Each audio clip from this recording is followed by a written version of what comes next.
Hello po, magandang tanghali, gabi pala. Magandang gabi po sa inyo lahat na nakikinig ng online teaching nakakabuti at tapat na ating Panginoon. Una-una po ang magpapasalamat muna ako sa Panginoon kung gaano kadakila ang Diyos na kumikilos na kapag dumaraan ka sa mga pagsubok na nararanasan mo, pero kapag sa Diyos ka lumalapit, hindi ka pababayaan ng ating Panginoon. Kapag tayo lumalapit sa Kanya ng buong puso, buong isip at buong kaluluwa, nibigay natin sa Diyos yung buhay natin. Ang Diyos ay kumikilos sa ating buhay. Kasi mahal ko tayo ng Panginoon. Dinidinig niya ang ating mga panalangin. Kaya sa mga pagsubok na naranasan ko, kapag lumalapit ako sa Panginoon, Lord, tulungan mo ako sa mga sitwasyon ng buhay na nararanasan ng Panginoon ay kasi nga tayo yung mga dinadali sa'yo ng Panginoon sa apoy kung talaga tayo ay tunay, talaga pa tayo susuko sa pananampalataya. Dumadaan ako sa pagsubok na sa problema sa aming pamilya, pero ang Panginoon ay laging nagpapaalala na ay hindi po tayo pinapabayaan ng ating Diyos na buhay. Ngayon po, napakabuti at tapat ng Panginoon. Tayo ngayon, nadako ngayon sa ating gawain. Sa araw na ito, ang pag-aaralan natin ay ang topic is ang dila ng tao. Ano po ba? Di ba? Minsan kapag ang dila ng tao masakit magsalita, at yun po yung pag-aaralan po natin. Sabi dito sa awit 12 verse 3 po. Sabi dito sa awit verse 12 ng awit, Psalm, sa English po, Psalm, sabi po dito sa Psalm, awit 12 verse 3, patigilin mo o Yahweh ang madaldal na dila at sarhan ang bibig ng hambog magsalita. Bago po po tayo mag-start, manalangin muna tayo at gabayan tayo ng ating Panginoon. Tayo mo ko tayo manalangin. Amang Diyos na makapangyarihan sa lahat na may likha ng langit at lupa. Sa araw na ito, Father God, na ikaw ang siyang kumilos sa kalagitnaan. Ikaw ang Diyos na may likha ng langit at lupa. Ikaw ang Diyos nakakaalam at nakakabatid ng aming puso, Panginoon. At nakikita mo nga, Lord, ang sitwasyon ng aming buhay, Panginoon. Kaya sa araw na ito, Father God, patawarin mo po kami sa aming mga nagagawang kasalanan, di man ito sinasadya sa isip, salita at sa gawa. In Jesus' name, salamat Lord God sa pagpapalang binigay mo, kalakasan, sa blessing, Panginoon. Salamat na muli mo po akong ginamit sa paghahayag ng iyong salita. Sabi mo nga Lord na go and make disciple, ihayag ang iyong salita sa araw na ito, Panginoon, upang maabot ang iyong mga anak, Panginoon. At itago mo ako sa likuran at langsan mo nga kilabi sa paghahayag ng iyong salita. At laban mo po ako ng knowledge, wisdom, divine authority, discernment sa bawat makakakinig. Father God, na tumimo sa puso nila ang mensahe mo, napakalaga ang relasyon namin sa iyo, Panginoon, upang maunawaan namin ang mensahe mo sa araw na ito. Buksan mo ang aming kaisipan. In Jesus' name, hallelujah, buksan mo po ang aming puso upang maunawaan namin ang mensahe mo sa araw na ito. Katagpuin mo, Lord, ang bawat anak mo, Panginoon, upang na ikaw ang siyang kumilos sa kalagitnaan, Panginoon. Dakila ka, O Diyos, na makapangyarihan, sa pangalan ni Jesus. Amen. Balikan lang po yung tinapik natin ngayon, sa awit, chapter 12, verse 3. Patigilin mo, O Yahweh, ang madaldal na dila, asarhan ang bibig ng hambog na magsalita. Amen po ba? Kapag tayo nakakapagbitiw ng ating mga salitang hindi kalugod-lugod sa Panginoon, di ba po, masakit po kapag tayo na pagsasabihan na masakit ng salita. Lalo na yung pagmumura, anumang uri ng masasakit na salita na nabibitawan natin na hindi na natin pwedeng ibalik. Yung masakit na salita na tumitimo hanggang ikabuturan ng puso mo at kaluluha mo, na tagos-tagos. Amen po ba? Kaya po yung iba po kapag nakakaranas ng pag-uusig ng mga masasakit ng salita, di ba po, nasasaktan po sila kasi tao lang po tayo na nasasaktan po tayo. Amen po ba? Kaya kapag tayo nakakabitiw ng salita, Lord, bakit ko nagawa? Bakit ko nasabi mga bagay na yun? Di ba po, masakit sabihin na magbibitiw tayo ng salita sa ating kapwa na nakakasakit sa ating damdamin. Kapag nagbitiw ka ng salita, hindi mo na pwedeng ibalik eh. Hindi mo na ibalik yung Hindi mo na pwedeng bawiin yung mga salitang nasabi mo na masakit. Tumatagos nga. Kaya ang ating dila, ano yan makapangyarihan yan kapag nakakabitiw tayo ng masakit na salita sa ating kapwa. Alam mo ba, hindi mo na maaring bawiin o nakabitiw ka na ng masakit na salita. Sabi ko, Lord, ba't ba nasabi ko yung mga bagay na yun, di ba? Bigla na lang natin na nasasabi. Kaya kapag tayo nakakapagbitiw ng masakit sa kapwa, isipin muna natin kung tama yung sinasabi natin, kung malinis ba ang ating budhi, kasi po lahat po tayo dito ay makasalanan sa mundo na ito. Kaya nga sabi nito, ulitin ko lang po, ang sabi dito, patigilin mo o Yahweh ang madaldal na dila at sarhan ng bibig ng hambog na magsalita. Tapos, diba po ako yung mga makapagsalita ng hindi maganda sa kapwa. Lalo na yung mga nanlalait dyan. Uy, ang pangit mo. Sasabihin tayo ng kapwa mo. Hindi ka na aangat, hindi ka na aasenso. Yung mga niyuyurahan yung mga mahirap. Balang araw, yung pinagsasalitaan mo ng hindi maganda sa kapwa mo. Pagdating ng araw, itinataas pala ng Panginoon. Sabi ng Panginoon, ang nagmamataas ang siyang ibababa. Ang nagpapakumbaba ang siyang itataas ng ating Panginoon. Amen po ba? Kaya wala tayong mapagmamalaki sa ating Panginoon. Lahat po tayo ay makasalanan sa mundo na ito. Lahat tayo nakakagawa ng kasalanan. Kaya kapag tayo nakakapagbitiw ng salita sa ating kapwa, isipin muna natin ng maraming beses kung tama ba yung sinasabi natin, kung tama ba at nakakasakit ba tayo ng ating kapwa. Amen po ba? Nakapagbitiw tayo ng hindi maganda at pinapaalala sa atin ng Panginoon, huwag kang gumawa ng nakakasakit sa iyong kapwa. Amen po ba? Kaya sabi dito, number 1, ang dila. Buksan po natin ang Santiago chapter 3 verse 5 to 8 po. Santiago po tayo. Sa English, James. James chapter 3. Wait lang po, hanapin natin si James. Santiago chapter 3. Wait lang po, hanapin natin. Chapter 3, 5 to 8. Ano po sabi dito sa 5 to 8? Sabi dito sa 5 to 8,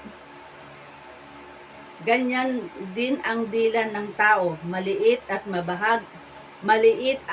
nabahagi lamang ang katawan, ngunit napakalaki ng ipinapayabang. Isipin lamang ninyo kung paano nagpapalagab ng isang maliit na apoy ang isang malawak na kagubatan. Ang dila ay parang apoy, isang daigdig na kasamaang nagpaparumi sa ating buong pagkatao. Ang apoy nito ay mula sa impyerno at sinusunog ang lahat sa buhay ng tao. Verse 7. Wait lang po, verse 7. Lahat ng uri ng ibon at hayop na lumalaki o gumagapang o nakikita sa tubig kayang paamuhin at paamuhin ng tao, ngunit walang pang makakapagpaamo sa dila. Ito ay kasamaang hindi mapigil at puno ng kamandagang nakakamatay. Amen po ba? Dito sinasabi sa atin ng Panginoon, yung ating salitang, kapag nakapagbitiw ka ng masakit na salita, parang apoy na kamandag. Yan yung sinasabi natin. Isipin natin kung nakakasakit tayo ng kapwa, nakakamatay. Kapag, for example, may tao kang pinagsabihan ng hindi maganda, na itanim sa kanyang puso, sa kanyang isip ang salita, Ano po nangyayari sa mga taong napagsasabihan ng masakit na salita? Di pa po nagkakaroon po sila ng anti-depression, nakakaranas sila ng bully, timitimo hanggang kabuturan ng kaluluwa ang mga salitang nasabihan nila. Di ba po mayroon po sikat na vloggers na bata ano ba nangyari sa kanya na namatay siya dahil sa pagbubuli sa kanya. Kasi yung salitang masakit na binibitawan ng kapwa, minsan tumitimo sa puso ng tao, lalo na kung mahina yung kanyang tawag dito, pag-iisip. Naipon lahat ng mga masakit na salita. Kaya napakaganda po na hindi po tayo magbibitiw ng masakit na salita sa kapwa po natin. Parang apoy yan. Apoy na parang apoy na parang papatay sa tao. Yung bilang maliit na yan na lumalabas sa ating bibig at nakakasakit ng kapwa. Kaya bago po tayo magbitiw ng salita sa tao, isipin mo muna natin ng ilang beses kung tama ang ating sasabihin sa ating kapwa. Amen po ba? Kaya napakabuti at tapat ng ating Panginoon. Huwag po tayo magbitiw ng masakit na salita sa ating kapwa. Ano yung muna po natin ng ilang beses. Kapag nakapagbitiw ka ng masakit na salita sa kapwa mo, hingi mo ng tawad. Lalo na kapag nagsusumpa ka, nag-curse ka sa kapwa mo, nagsalita ka sa kapwa mo ng hindi maganda, lahat ng mga salitang binitawan mo, babalik sa'yo. Amen po ba? Sabi nga ng Panginoon, kung sino ang susumpa sa'yo, susumpain ko. Kung sinong gumawa sa'yo ng kasalanan, ako ang gaganti. Amen po ba? Sa ating buhay, kapag may taong nag-uusig sa atin, nangaaway sa atin, iiyak mo lang sa Diyos. Sabi nga, isumbong nyo sa akin ang lahat. Sabi nga ng Panginoon, isumbong natin lahat sa Kanya. Sabihin natin lahat sa Kanya. Dahil ang Diyos hindi natutulog. Alam niya yung mga binibitawan natin na salita sa ating kapwa. Nakikita niya kasi tungtungan lang ng ating Panginoon itong mundo na ito. Kaya kapag nakakapagbitiw tayo ng salita sa kapwa natin,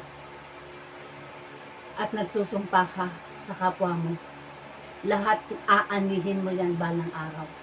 Kaya huwag kang magbibitiw ng masakit sa kapwa para hindi bumalik sa'yo na masakit na salita. Kasi pinapalahanan tayo ng Panginoon, akin ang paghihiganti. Anak, ako ang gaganti. Ang tangi natin, ipanalangin yung mga nag-uusig sa atin, ipanalangin natin sila na sila ay makakilala. Diba si Pablo nga, inusig niya ang mga disciple ng Panginoon. Tinawag siya sa paraan na siya ay makasalanan. Pumatay siya. Tinawag siya ng Panginoon. Tayo po may kanya-kanyang calling tayo ng Panginoon. May kanya-kanya tayong pagkatawag sa atin ng Panginoon. Iba't ibang pamamaraan ang pagkatawag sa atin ng Panginoon. Amen po ba? Si Zacchaeus, di ba po, yung tax collector, tinawag din siya ng Panginoon. Kaya sa ating buhay, tinatawag tayo ng Diyos. Kahit ano man nagawa natin kasalanan, basta lumapit ka sa Panginoon, humingi ka ng tawad, patatawarin ka ng Panginoon kasi mahal tayo ng Diyos. Hinahanap tayo ng ating Panginoon. Pilit tayo inaabot ng ating Panginoon. Amen po ba? Next po, awit 12 verse 1 po. Sa awit naman po tayo. Wait lang po, hanapin natin na awit 12. Ito po tayo sa Lumang Tipan. Awit 12 verse 1 po.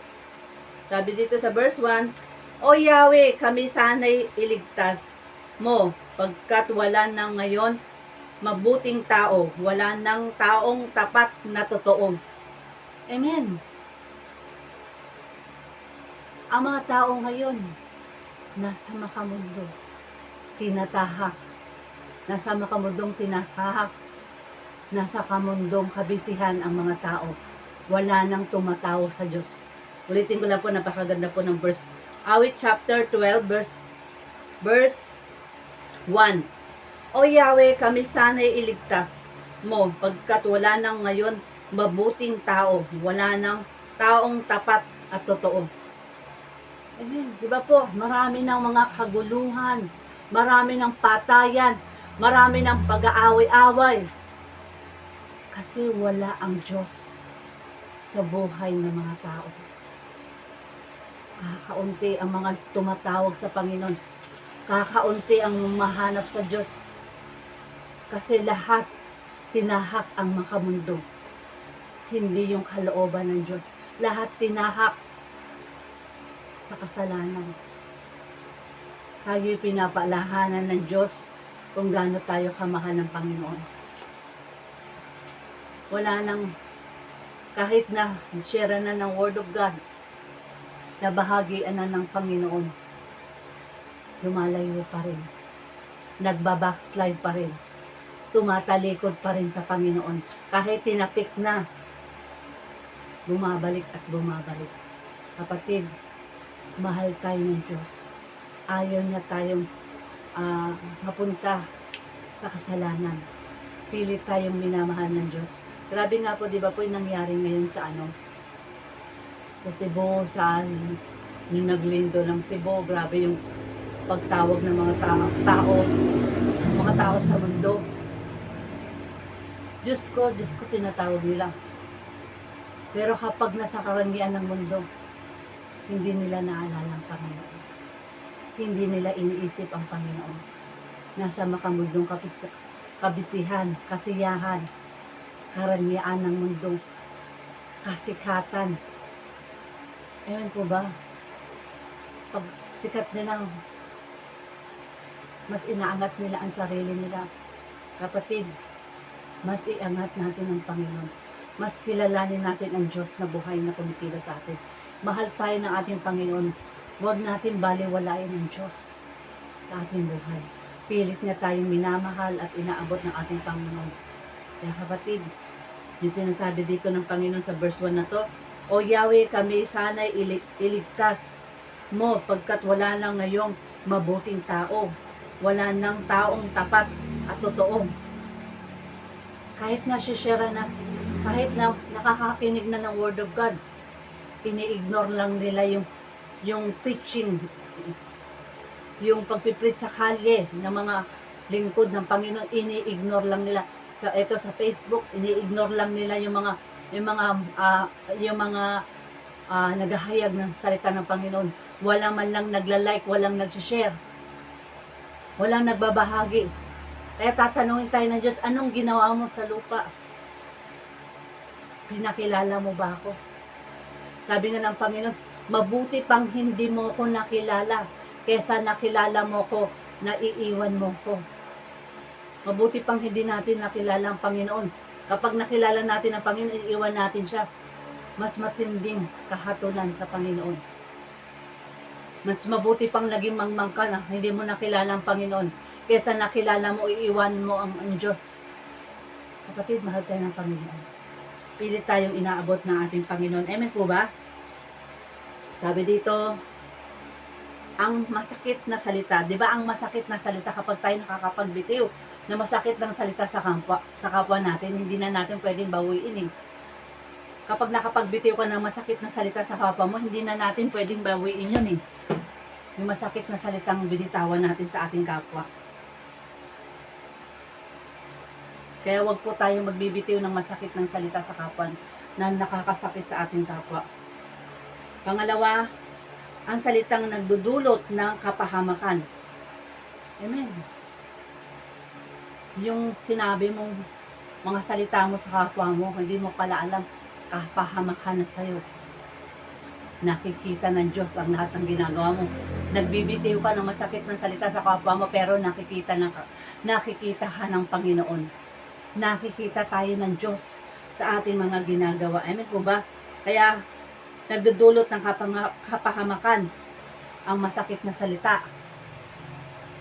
Next po, mga salitang nagdudulot ng kasalanan.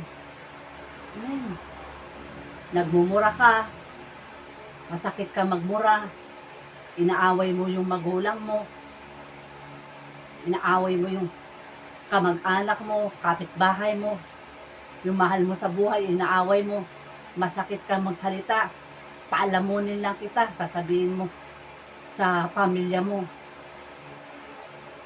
Kaya kapatid, mahirap kapag nagbitiw tayo ng salita sa ating kapwa. Bago mo isipin, bago ka magbitiw ng masakit na salita, isipin mo muna kung tama ang dapat na sinabi mo. Hindi mo na mababawi kapag nagbitiw ka ng masakit sa kapwa. Tumatagos sa puso, sa isip at kaluluwa. Kaya kapag nakakapagsabihan mo, yung may depression na sabihan mo, karamihan nagbibigti, nagpapakamatay, hindi na makayanan ng problema, walang mapagsabihan, dahil kinikimkim yung galit lahat, kinikimkim.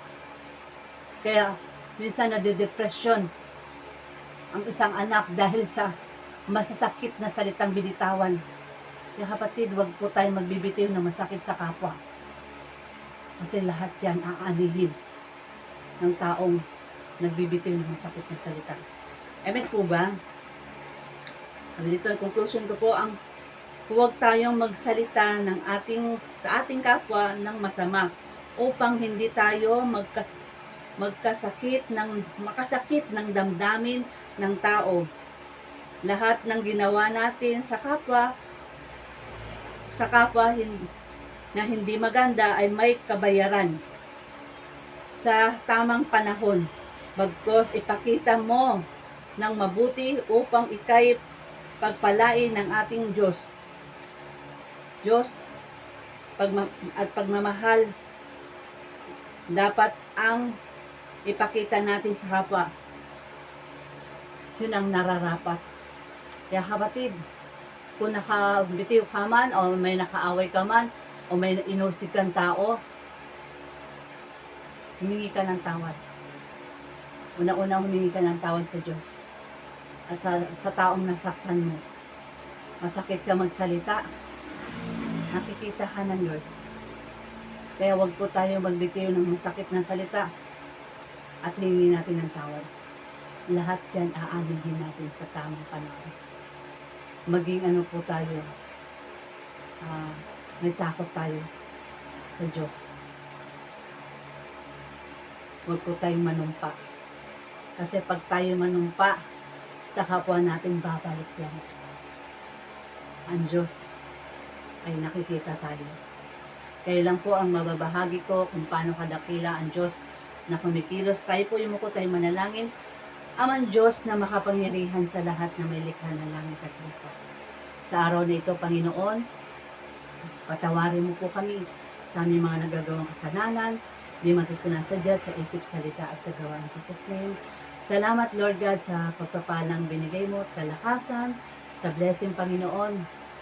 Patuloy kang kumilos, Panginoon. Salamat, Lord, sa revelation mo, Panginoon, na at kung sino man mga tao nakasakit sa amin, Panginoon, na ito'y pinapatawad namin, Panginoon. Sabi mo nga, Lord, magpatawad kami ng kapwa namin, Panginoon, upang kami makarating sa iyong kaharian, Panginoon. Sabi mo, Lord, ang hindi nagpapatawad ay hindi mo rin patatawarin, Panginoon. Kaya, Father God, kung sino man sa mga nakikinig na hindi nagpapatawad ng kanyang family, ng kanyang mga kapatid, at kaibigan, Panginoon, at anak, Panginoon, Lord, ikaw ang kumilos sa kanilang buhay. Yakapin mo sila, Panginoon, na ipaalala na minamahal mo sila at inaabot, Panginoon. Ang nais mo, Lord, magkaroon sila ng pag-ibig sa iyo at relasyon sa iyo, Panginoon, at magmahal ng kapwa. Kaya, Father God, yakapin mo po sa bawat anak mo, sino man sugatan na puso, na masakit na magsalita, na nagbibitiw sa bawat kapwa, Panginoon. Lord, yakapin mo sila, Panginoon. Itanim mo sa kanilang puso ang pag-ibig, Panginoon. Dahil inibig mo kami, kahit hindi kami kaibig-ibig, minahal mo kami at inabot, Panginoon. Ikaw ang Diyos na hindi nagbabago, nagkukulang, Panginoon. Yakapin mo kami, Panginoon, sa araw na ito. Ang banal na Espiritu mo, Father God, ang siyang kumilos sa kalagitnaan. In Jesus' name, hallelujah. I-bless mo, Lord, ang Amen, God. I-bless mo, Lord, ang bansang Pilipinas na may bagyong darating dito, Lord, dito sa Agno pa. Pangasinan, Panginoon, Luzon, buong Pilipinas, Lord, covering the blood of Jesus. Kobera mo po ng banal mong dugo na makapangyarihan ang bansang Pilipinas, Father God, by the blood of Jesus. In Jesus' name, hallelujah. At ito ay mabigyan ng proteksyon ang aming bansa, Panginoon. Hawiin mo po bawat daraanan ng bagyo, Panginoon. Ingatan mo ang iyong mga anak sa araw-araw, Panginoon, na hindi na ito tumama. In Jesus' name, hallelujah. Hawiin mo itong bagyo na ito, Panginoon, sa Pilipinas, Lord. Ikaw ang Diyos na nakahalam ang lahat ng bagay, Panginoon. I-bless mo, Lord God, Amen God. I-bless mo, Lord, ang lahat na nakakinig ng iyong salita. Pagpalain mo sila, ingatan mo sila, Panginoon, at tumimo sa puso nila ang iyong mga mensahe, Panginoon. In Jesus' name, hallelujah. At magpatawad sila ng kapwa, Panginoon.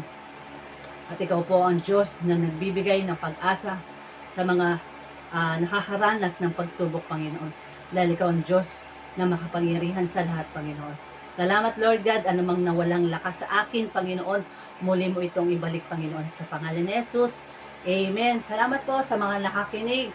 Naway share niyo po itong video na ito. Napakabuti po at tapat ng ating Panginoon na ang mensahe ng Diyos ay pinapaalahanan tayo kasi mahal po tayo ng ating Panginoon. Salamat po sa inyo lahat. God bless you po. Bye-bye po.